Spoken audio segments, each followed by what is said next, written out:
A pastoral letter. A pastoral personal letter from Reverend Dave Long Higgins. By tree or gun or knee. How long? Dear friends in Christ, only 2 weeks ago in my pastoral letter entitled, How Long? I wrote about the intersection of the virus of COVID-19 and the virus of racism, especially as it profoundly and persistently affects the African American community, especially the experience of African American males in our country. Here again is part of what I wrote. How long will young African American men continue to be killed with little or slow accountability? Of course, this is not a new question at all. It is as old as slavery. But the recent video showing the shooting death of Ahmaud Arbery by a white father and son this past February in Georgia raises the question, how long? The challenges of COVID-19 is not only its immediate impact on every corner of the world, but also how it can allow the viruses like racism to go unchecked, untalked about, and unnoticed. Unless, of course, you happen to be young African American male jogging near your home.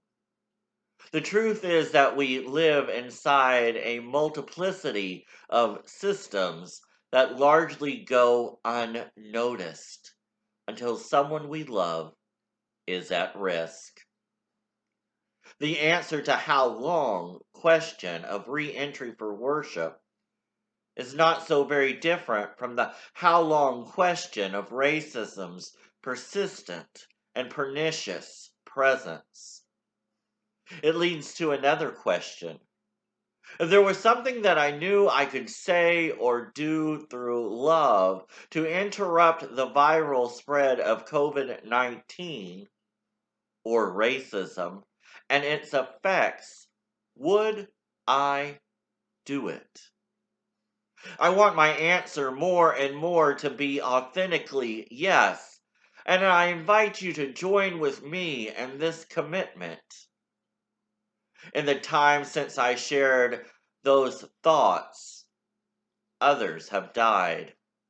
Most recently, George Floyd, who was murdered in Minneapolis by having the breath of life squeezed out of him by a policeman whose knee pressed on his neck, despite his multiple cries that he could not breathe. So, I must write again. I write because I made a pledge to my friends who have been frisked for no reason, forced to the ground without cause, told late at night to leave the town they were in because it was not safe, told to pull over despite there being no reason except being perceived to be in the wrong place. I must write because my 2-year-old grandnephew is African American. He melts my heart and is only now discovering the world in which he has been born. The truth, of course, I'm related to all these dear people, and I love them deeply. This love has been shaped for me by encounters with the life-giving love of Jesus Christ, who himself was lynched. It compels me first to notice, then to confess, and then to act. I must notice again as a white, heterosexual, educated male, I live in a world of privilege.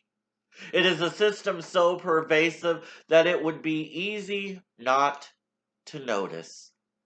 It would be easy to become so comfortable with my life that I go along as if nothing were really happening around me.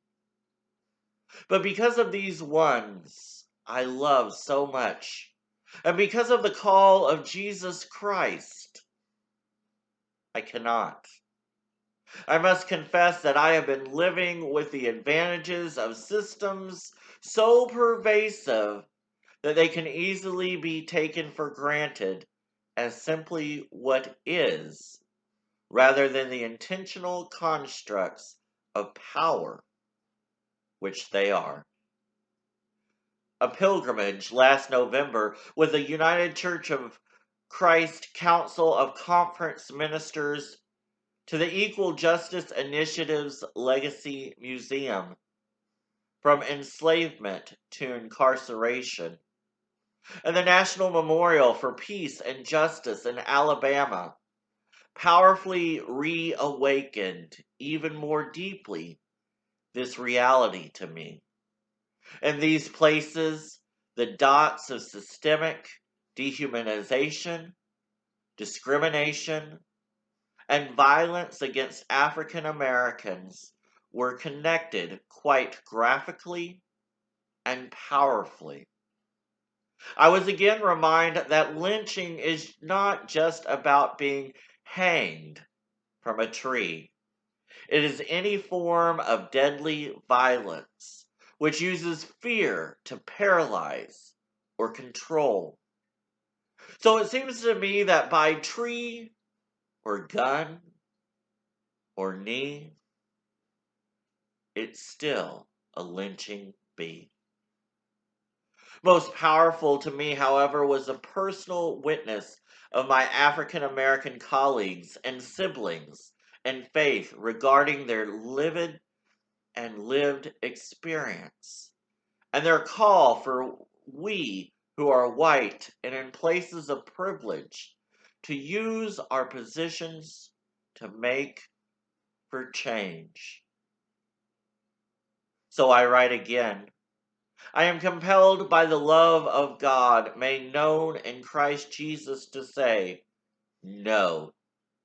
No to this violence that persists and dehumanizes and kills. No to being numbed by the frequency with which this deadly violence happens. No to the subtle and unchecked silence, which I too often have allowed myself to engage. To my dear African American siblings, I say to you, I hear your cries and I stand with you. I trust your stories and will allow them to penetrate my soul again and again. I will act in my personal life and professional life to be a force for change.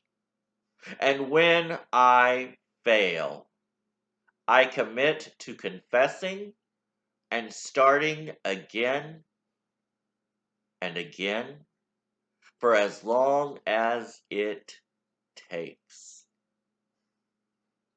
To my white siblings, I urge you to join with me in this sacred calling to heal and foster the possibilities and promises of the gospel for a world free of fear so that all may flourish. Let us notice and speak out together. Let us dare to stand alongside. Let us listen. And let us teach our children and each about the vision of God intends for the world. Toward that end, I want to suggest two specific things. The first is personal, and the second is public. To white adults, let us speak intentionally and directly to our children about a different kind of world grounded in the love of Christ for all. Name the truth about the world and the call to be a force for good.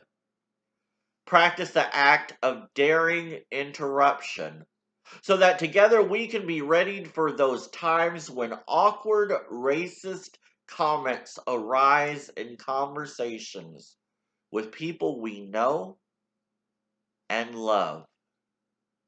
Just as African American parents must have the talk about safety with their children, let us also engage the talk about how to interrupt when racism rears its head. This kind of conversation from my own parents at an early age has shaped me ever since. In the public arena, let us vote so that policies to reshape and to heal the systems in which we live may have a greater chance of taking hold. In this season of COVID-19, it will mean paying attention to the actual logistics of voting. May we come to this act of citizenship also as an act of living out our faith. Additionally, I want you to be aware that this Sunday, May 31st at 6 p.m., the United Church of Christ will be hosting a Zoom conversation about how Christians can be actively involved in dismantling racism. This conversation panel will include Reverend Dr. Otis Moss III, Reverend Julian DeSajar, Linda Sarsour, Reverend Naomi Washington Leaphart, and Reverend Dr. Velda Love. The public can attend by registering on the Events Information page at www.ucc.org/the_cross_and_lynching_tree.